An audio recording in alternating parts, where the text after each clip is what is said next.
क्या आपकी गर्दन के सामने सूजन दिखाई देती है? निगलने में अजीब महसूस होता है, बार-बार कमजोरी, घबराहट, सुस्ती रहती है, तो ये सिर्फ सामान्य कमजोरी नहीं हो सकती, हो सकता है ये गाइटर हो, यानी थायराइड ग्रंथि का बढ़ जाना। आज लाखों लोग थायराइड प्रॉब्लम से परेशान हैं, लेकिन बहुत से लोग गर्दन की शुरुआती सूजन नजरअंदाज करते हैं। और आज की इस वीडियो में हम यही समझेंगे कि गाइटर के शुरुआती लक्षण क्या है, क्या ये कोई बड़ी बीमारी है, क्या ये कैंसर का संकेत है, क्या ये कोई और अन्य बड़ी समस्या का संकेत है, या फिर ये एक नॉर्मल समस्या है। तो आज के इस वीडियो में हम यही समझेंगे कैसे आप गाइटर को कंट्रोल कर सकते हैं, क्या इसे कंट्रोल किया जा सकता है या नहीं किया जा सकता, गाइटर है क्या, सिम्टम्स क्या हैं, इसके पीछे छुपे हुए कुछ कारण क्या हैं, और दो बेस्ट मेडिसिन जो गाइटर में बहुत अच्छा काम करती हैं। सबसे पहले समझिए गाइटर है क्या। हमारी गर्दन के सामने एक छोटी सी ग्रंथि होती है जिसे थायराइड ग्लैंड कहते हैं। मेटाबॉलिज्म नियंत्रित करती है ये ग्लैंड, शरीर की ऊर्जा को प्रभावित करती है ये ग्लैंड, वजन, हार्ट रेट और हार्मोन्स पर असर डालती है ये थायराइड ग्लैंड। जब ये ग्रंथि आकार में बढ़ने लगती है तो इसे गाइटर कहा जाता है। कभी यह सिर्फ स्वेलिंग होती है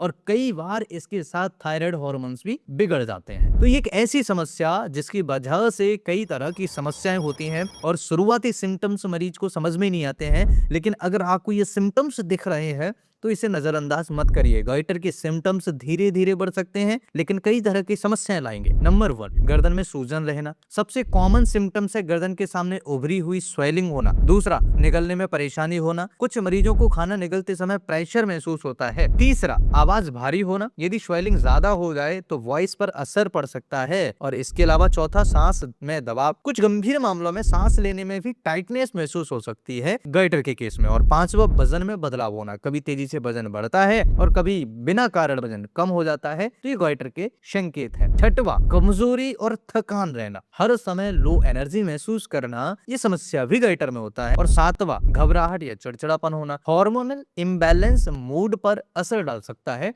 जिसकी वजह से आपको दिक्कत होती है। और आठवां, बाल झड़ना। थायराइड डिस्टर्बेंस में हेयर फॉल भी देखा जाता है। और नवा, ठंड या गर्मी ज्यादा लगना। ये भी एक संकेत होता है गाइटर का, ये थायराइड डिस्टर्बेंस का। कुछ मरीजों को, नॉर्मल लोगों में ज्यादातर ठंड या गर्मी महसूस देखने को मिलती है। मरीज ऐसा क्या करे जिससे गाइटर की समस्या शुरुआत में समझ में आ जाए और हम इलाज ले सके। तो गाइटर की शुरुआती स्टेज की अगर हम बात करें तो सबसे पहले ये सुधार बहुत जरूरी है जो आपको करने चाहिए। नंबर 1, थायराइड की जांच कराएं। TSH, T3, T4 जैसी जांचें बहुत जरूरी हैं, बहुत इंपॉर्टेंट है। दूसरा, आयोडीन संतुलित मात्रा में लें। बहुत कम आयोडीन भी समस्या पैदा कर सकता है, इसलिए आयोडीन की मात्रा निश्चित करें। तीसरा, स्ट्रेस कम करें। स्ट्रेस हार्मोनल बैलेंस को प्रभावित करता है, इसलिए स्ट्रेस को दूर भगाएं। चौथा उपाय, पर्याप्त नींद लें। Late night lifestyle endocrine system पर असर डालता है, जिसकी वजह से आपको समस्या पैदा होती है। पांचवा, प्रोसेस फूड कम कर दें। बहुत ज्यादा प्रोसेस फूड या अनहेल्दी फूड मेटाबॉलिज्म को खराब कर सकता है, जिसका रिलेशन सीधा गट और थायराइड का होता है। छठवां, नियमित एक्सरसाइज करें। हल्का एक्सरसाइज मेटाबॉलिज्म को बेहतर रखने में मदद करता है, इसलिए डेली एक्सरसाइज करना बहुत जरूरी है। सबसे इंपॉर्टेंट बात, इस केस में अगर कोई मेडिसिन लेना चाहे तो कौन सी मेडिसिन लें। ये 5-6 ऐसे उपाय हैं जिन्हें अगर आप करते हैं तो आपकी समस्या कंट्रोल हो सकती है। दवा